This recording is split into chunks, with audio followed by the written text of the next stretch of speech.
Almost 1 hour నుంచి Amazon వాళ్ళతో లొల్లి పెట్టుకుంటున్నా నా బెడ్ వారంటీ కోసం. ఇది మన సిరీస్ లో డే 18. మార్నింగ్ లేచి యాజ్ యూజువల్ గా ఓట్స్ అండ్ కాఫీ తాగి జిమ్ వచ్చేసిన. ఆన్ ద వేలా మా వాడు యూఎస్ నుండి కాల్ చేసిండు. ఇట్లా క్యాజువల్ గా మాట్లాడుకుంటుండే అంతే. ఆల్మోస్ట్ 1 అవర్ ఎగిరిపోయింది. ఇంకా జిమ్ లో మనది చెస్ట్ అండ్ బైసెప్ ఈ రోజు. అండ్ ఇంజురీ ముందు ఎంత అయితే ఈ మెషిన్ మీద యూస్డ్ ఆ వెయిట్స్ లిఫ్ట్ చేస్తున్నా 2 వీక్స్ నుండి. It took me more than 1.5 months to get here. And ఈ ఫ్లాట్ డంబుల్ ప్రెస్ అయితే 25 kg చేస్తుండే బిఫోర్ ఇంజరీ. నాకైతే ఈ రోజు 6 reps వచ్చినాయి 22.5 kg తో. I have to fail at 8 to 10 reps next 2 weeks లా, and then progress to 25 kg 2 weeks తర్వాత. చూద్దాం ఎంత అవుతుందని. ఇంకా ఫ్రూట్స్ తీసుకొని ఇంటికి వచ్చి క్రియేటిన్ అండ్ ప్రోటీన్ తాగి ఫ్రెష్ అయ్యి వర్క్ మీద కూర్చున్నా. సో యాక్చువల్లీ నేను అమెజాన్ లో 6 months బ్యాక్ ఒక బెడ్ కొన్నా అండ్ ఇట్స్ బ్రోకెన్ నౌ. ఒక సైడ్ కి వారంటీ కోసం కాల్ చేస్తే 1 month నుండి దమ్ చేస్తున్నారు. అండ్ ఈ రోజు 1 hour మాట్లాడుకుంటుండే వాళ్ళతో. యాక్చువల్లీ లొల్లి పెట్టుకుంటుండే. లాస్ట్ కి రెజల్యూషన్ ఇచ్చినారు which was not satisfactory at all. But వాళ్ళ పాలసీస్ అవే అంట. ఇంకేం చేస్తాం ఏం చేయలేమని కొంచెం ఎడిటింగ్ చేసుకుంటుండే మన స్కోడా ఈవెంట్.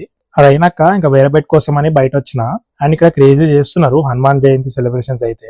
ఇంకా బెడ్ చూసి ఇంటికి వచ్చే వరకు నైట్ అయింది. డిన్నర్ చేసి వాకింగ్ వచ్చిన. ఈ రోజు అంతా బెడ్ లొల్లితోనే పోయింది నాకు. ఇంకా ఇంటికి వచ్చి అనుకుంటున్నా ఈ రోజు కింతే. See you in the next one.